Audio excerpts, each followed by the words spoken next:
झारखंड के पूर्व मुख्यमंत्री बाबूलाल मरांडी से जुड़े दलबदल मामले में झारखंड हाईकोर्ट ने अगली सुनवाई 2 मार्च को निर्धारित की है। मुख्य न्यायाधीश डॉक्टर रवि रंजन और जस्टिस सुजीत नारायण प्रसाद की अदालत ने दोनों पक्षों को सुनने के बाद स्पीकर का स्वतः संज्ञान नोटिस संवैधानिक है या असंवैधानिक, इस पर सुनवाई करने का निर्णय लेते हुए अगली तारीख 2 मार्च निर्धारित की है। इसके अलावा स्पीकर द्वारा स्वतः ज्ञान पर आगे की कार्यवाही नहीं करने संबंधी शपथ पत्र दाखिल किए जाने के बाद कोर्ट ने इस पर लगी रोक को हटाने का निर्णय लिया है। बाबूलाल मरांडी के अधिवक्ता आरएन सहाय ने जानकारी देते हुए कहा कि स्वतः संज्ञान के साथ साथ विधायक विरंची नारायण की याचिका पर भी 2 मार्च को सुनवाई होगी। सुनवाई के दौरान विधानसभा की ओर से जाने माने वकील कपिल सिब्बल ने पक्ष रखा। वहीं बाबूलाल मरांडी की ओर से झारखंड हाईकोर्ट के सीनियर एडवोकेट आरएन सहाय ने पक्ष रखा। माननीय उच्च न्यायालय के chief justice doctor Ravi Ranjan साहब और जस्टिस सुजीत नारायण प्रसाद साहब के डिवीजन बेंच में ये मैटर आज लिस्टेड था, कॉल हुआ। ऑनरेबल चीफ जस्टिस ने कहा कि हम और कोई कुछ बोलना चाहते हैं, जो बहस हो चुकी है उस पर अगर छूट गया हो, नहीं तो हम अपना फैसला सुनाते हैं। तो हमारा तो सब बहस हो चुका था, हमने कुछ नहीं कहा।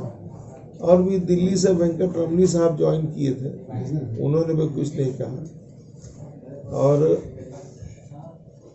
लर्नेड एडवोकेट जनरल ने भी कुछ नहीं कहा।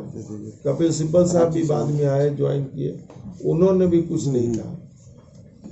तो माननीय चीफ जस्टिस साहब ने कहा कि हम ये इस सुओ मोटो कॉग्निजेंस के स्वतः संज्ञान के मामले पर हम विस्तृत सुनवाई करेंगे।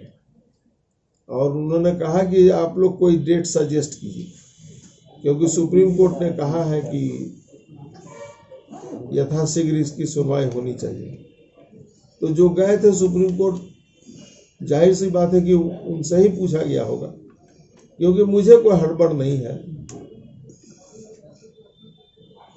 अगर रीजनेबल टाइम पर सुनवाई हो रही है तो उन लोगों में ने भी कहा कि ठीक है, कोर्ट ही जो फिक्स करे।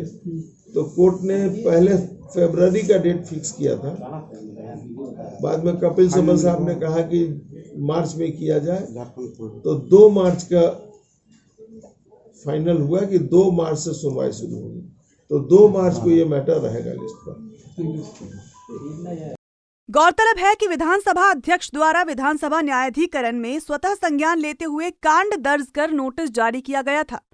इसके खिलाफ बाबूलाल मरांडी द्वारा हाईकोर्ट में याचिका दाखिल कर चुनौती दी गई थी, जिस पर हाईकोर्ट ने 17 दिसंबर को सुनवाई करते हुए तत्काल कार्रवाई पर रोक लगा दी थी, जिसके बाद मामला सुप्रीम कोर्ट तक पहुंच गया। मगर सुप्रीम कोर्ट ने स्पीकर की याचिका को इस आधार पर खारिज कर दिया कि मामले की सुनवाई हाईकोर्ट में हो रही है और अब इस मामले में वृहद सुनवाई कर हाईकोर्ट निर्णय लेगा।